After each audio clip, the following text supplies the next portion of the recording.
evening. Welcome to the latest edition of Storm Report Live. I am one of your co-hosts, Chris Sipperly, general manager and co-owner of the Storm, and I'm also joined by my co-host Adam Sanarov. He's also a offensive line coach, and we're also joined by new Storm player Jarrell Young. With that, I'll pass it right off to Adam. All right, Jarrell, let's talk about your, life. When you started playing football. Did you start playing in the Pop Warner leagues, things like that? Where did you grow up, and how did football become a part of your life when you were growing up? So thanks for having me, guys. So I started playing when I was 7 years old. I started out in Rensselaer, Pop Warner, and went back ever since, and my passion just grew from there, Ever since I was seven, playing running back, or actually, my first position was a lineman. I was an O lineman, and then transitioned to a skill player, and then it was history since then. Talk about your career going forward. Did you play at Rensselaer High, or where did you play your high school ball? So actually, I played at Rensselaer for 2 years, two Okay. seasons, right? And then I went to Albany Pop Warner. Played at Albany Pop Warner. I think it was during Pee Wee, and then played Pee Wee for about 2 years, and then after that, I went on to the high school after that. Yep. So did you played at CBA, right? Correct. Yep. Okay. Yep. Talk about your experience. CBA is obviously one of the better teams in Section 2. Has been. They have a big following. Obviously, one of our bigger schools around Section 2. Just talk about the atmosphere of playing for Christian Brothers Academy. It was a great experience. I was playing with a group of individuals that were like-minded, and the support throughout the school. Fans, parents included. It was a great atmosphere to play in.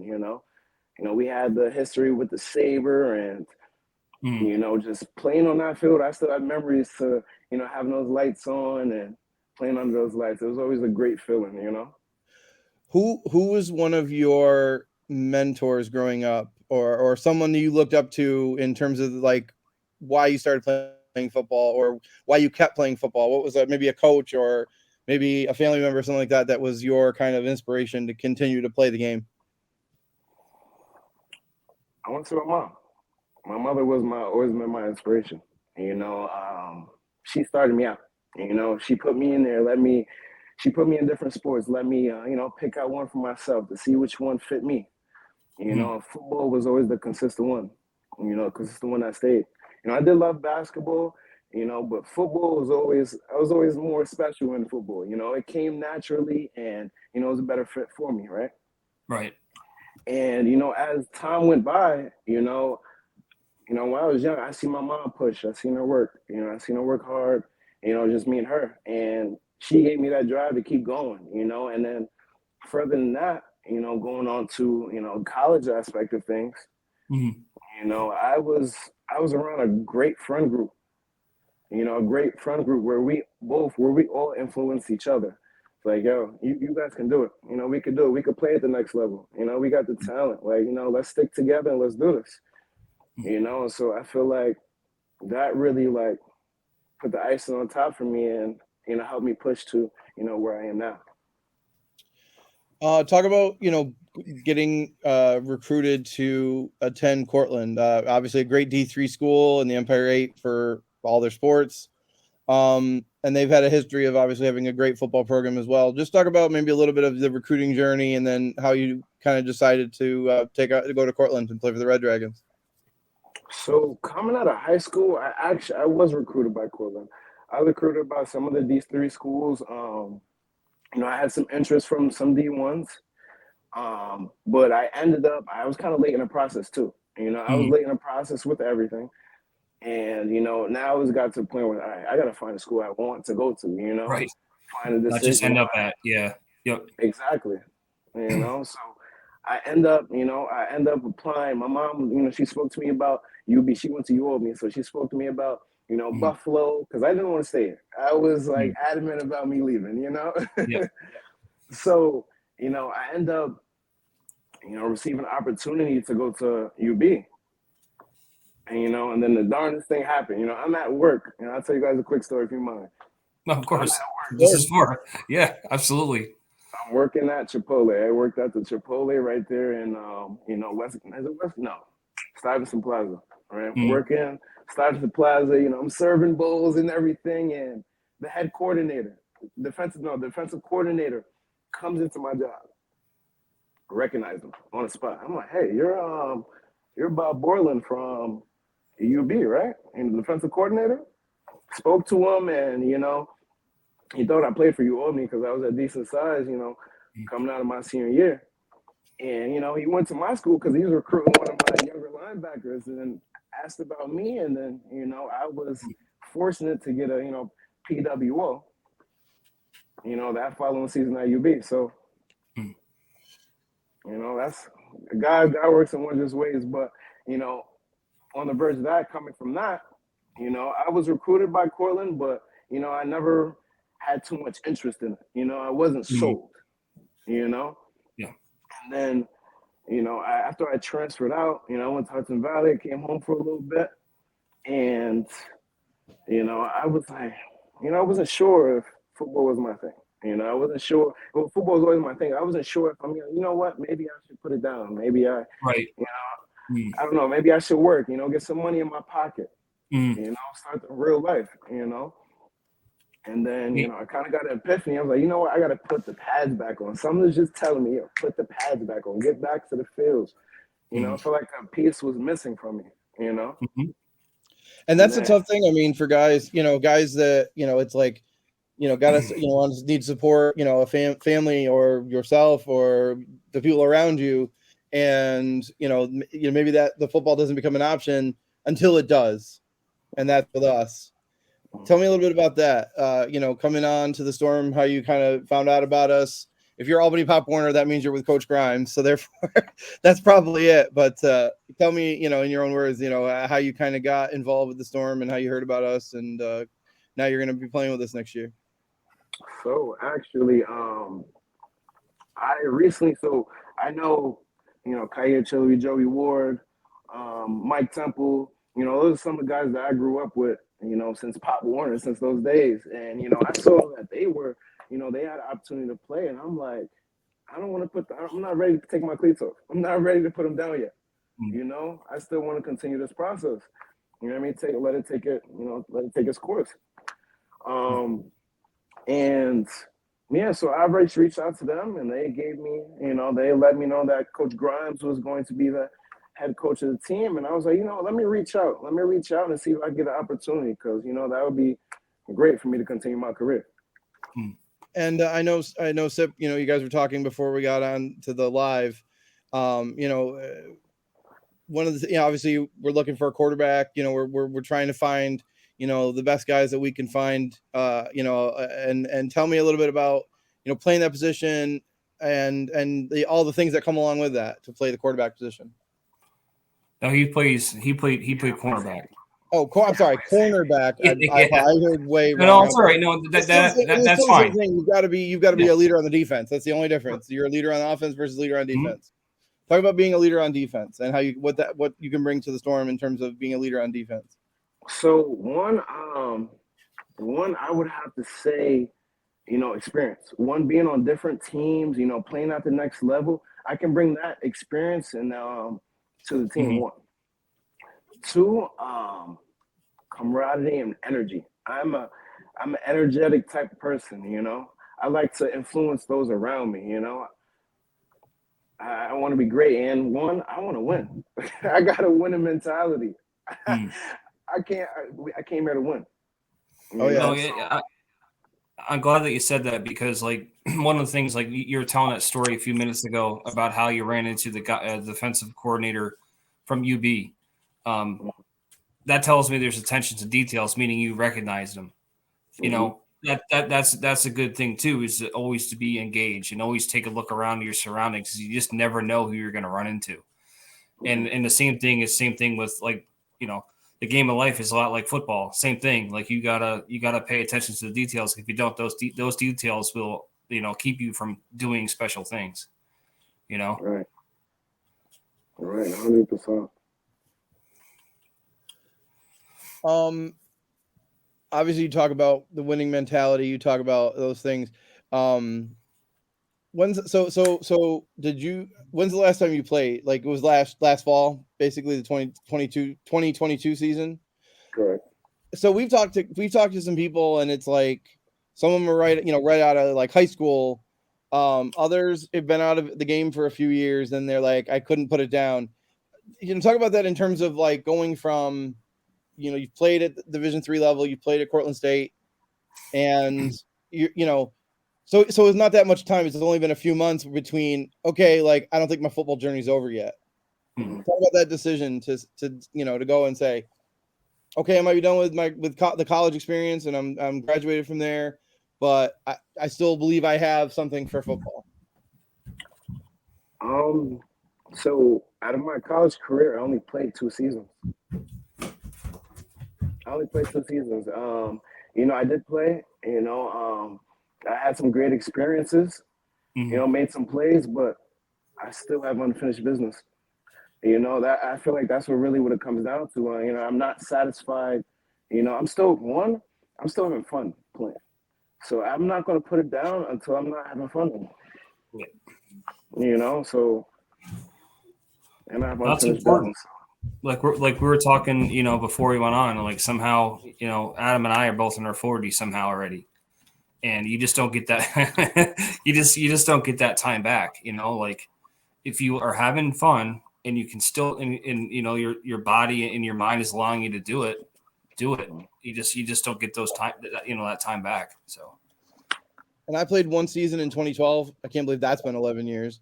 But even so, like being a part of it, even on the coaching side, it's like I get a chance to work with, some really talented, really great people, not only football wise, but obviously, as people.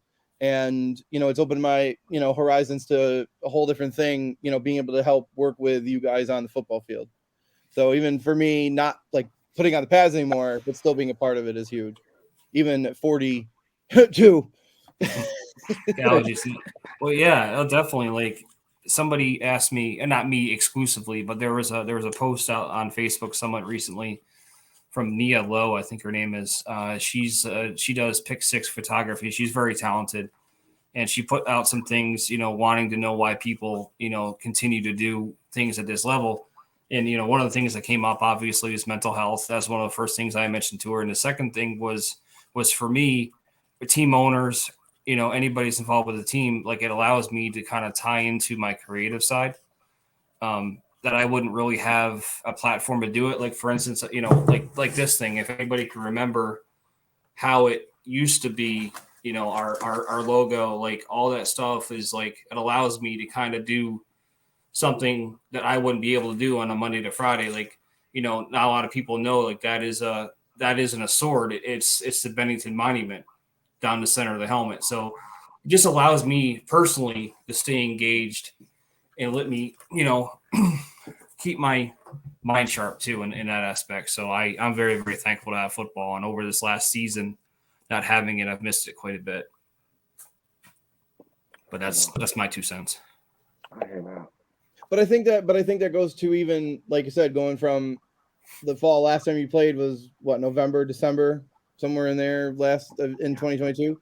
So the next time we do it for real is going to be 18 months, because we're going to play June, basically July of 2024. So it's yeah, like But not that's insane. Time flies. It's unbelievable.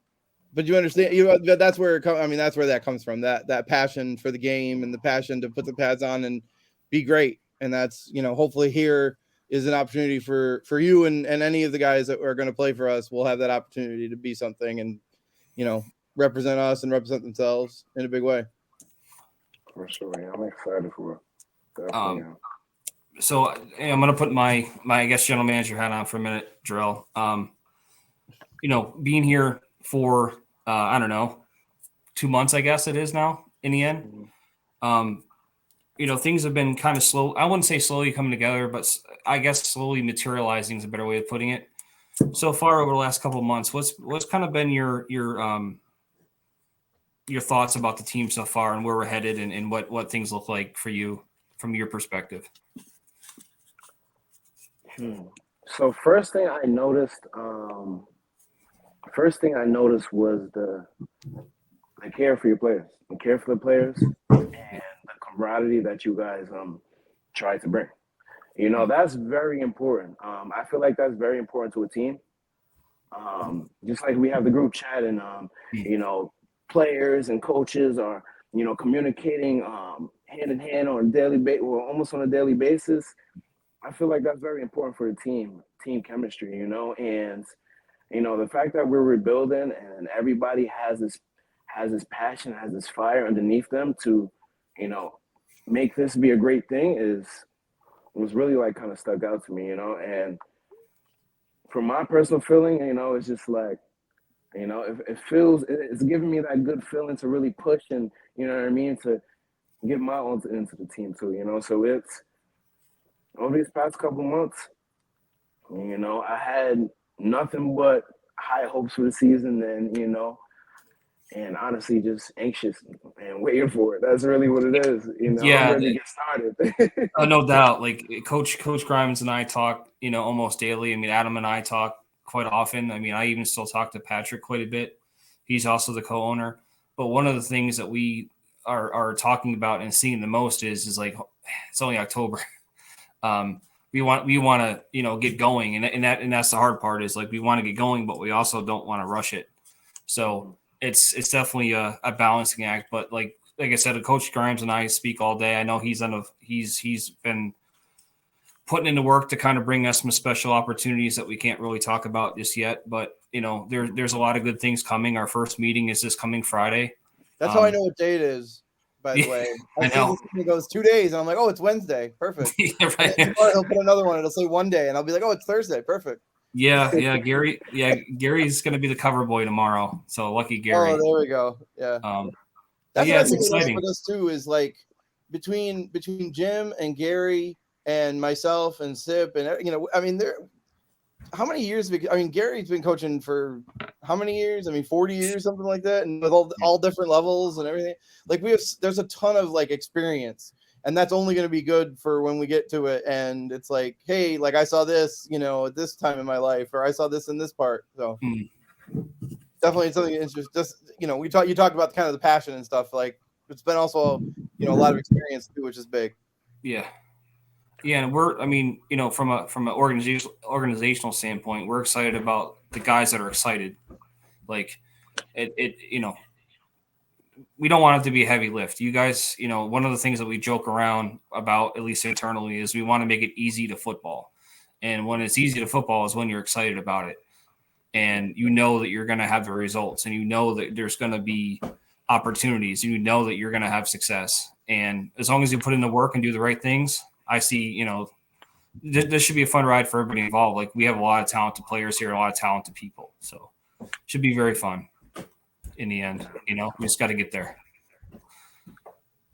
Day by day. Yep. It's a marathon, not a sprint, right? Yeah. Yep. Yeah. So Jim just said you aged him, Adam. So I don't know. My bad, Coach. My bad. But yeah, it's yeah. I don't know, Adam, if you have any follow up questions or anything else that you wanted to kind of catch up with him no, on. The only thing is, like I said, the Cortland thing. I went to Utica. You guys kicked our butts this week, so I can't really say too much. Butts for a couple of years, but hey. So I'm looking forward. I mean, just like I've said for everybody, I'm looking very forward to getting to next year and getting a chance to work with you guys, whether you're defensive back, lineman, quarterback, running, but it doesn't matter. Getting a chance to work with you guys, I'm very excited to get to and be able to do that. So I'm looking forward to it. Yeah, very much so. So Jarrell, thank you for taking the time. It was wonderful to get a chance to kind of speak with you. I know this isn't in person, but it's pretty close. But like we talked about before we came on, the goal of the whole thing is to kind of get everyone exposed to their new environment and hopefully meet their teammates this way, or let the fans know they're going to cheer you on, what you're about, where you came from, and it's really just about trying to get the good word out. And I think so far we've done a good job with that. So I think so too. Yeah, I think so too. I'm really excited. I'm ready to get started. And Friday's first meeting, right? I'll be there. yes, sir. Looking Can't forward to forget it. it. Can't forget that. No, I'm gonna keep I counting will not down. be attending. I will unfortunately not be attending. I have more know. important things to deal with, like trying to figure out how Mount Anthony is going to beat Hartford this Friday. What's Hartford's record? They're like undefeated. They're the best team in our division. Hey, listen, I'm gonna ask. Oh, what's up? So I'm gonna ask you a question, Adam, and this is what happened last weekend with Burton? They have a very good quarterback, Jack McCoy. He's the last of the McCoy brothers, and along with his supporting cast and terrific coaching staff, including Tom McCoy, his dad, who's the head coach. They're just extremely well coached, and Jack is worthy of being, Gatorade Player of the Year. There's no doubt about that. We fought, we battled, ended up getting a late touchdown with John Garland scoring one from about 40 yards out. Yeah. And but we're in there working hard again. Of course. Yeah, that was so slight. Yeah. Yeah, the last couple of days we've had some good practices. Tomorrow we got our walkthrough getting ready, and then we're going up on Friday to see if we can upset Hartford. Well, good deal. Well, we wish you luck. We'll see everybody next week. All right. See you.